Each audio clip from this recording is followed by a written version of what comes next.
Hi everyone, I'm back with a little tip.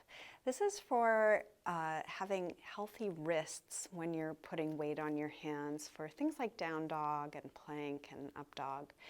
So if any of you are experiencing pain in the wrists in your down dog, which is so common, especially when we're first starting yoga, if you're not used to taking weight in your hands, it could be that you're actually making the problem worse.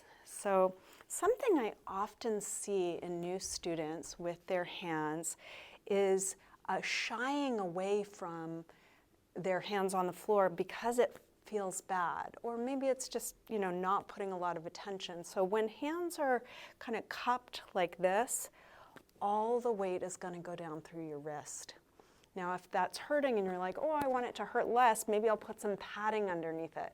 The problem with that is you're actually letting the wrist sink even deeper, and then again, all the weight is in the wrist. What we want to do is spread the fingers and practice taking weight into all the parts of the hand, especially the base of each finger and the space between the thumb and the first finger.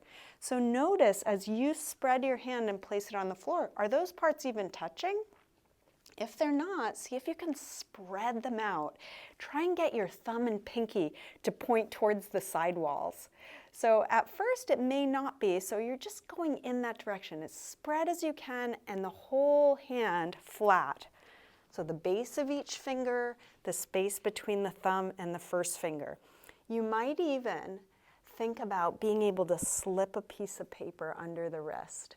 So you're not actually lifting the wrist up, but evening the weight between the base of each finger and the space between the thumb and the first finger and the wrist.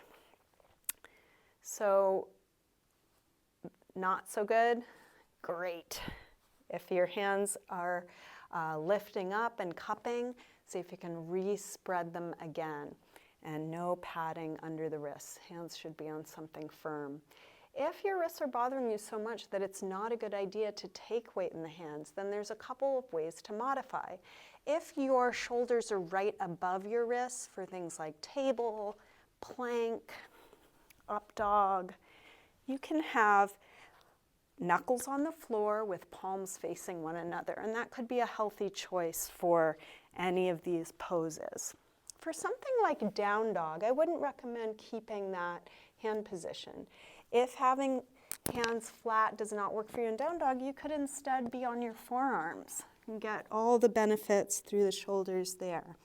But when hands are flat on the floor, spread those fingers, try and take weight into the full hand, and check in on it often. When we're repatterning in this way, the moment our attention goes somewhere else, it's going to go back to the old pattern, the way we know, the way that's maybe more comfortable. So continually re-spreading weight into the base of each finger and the space between the thumb and the first finger. Hope that helps.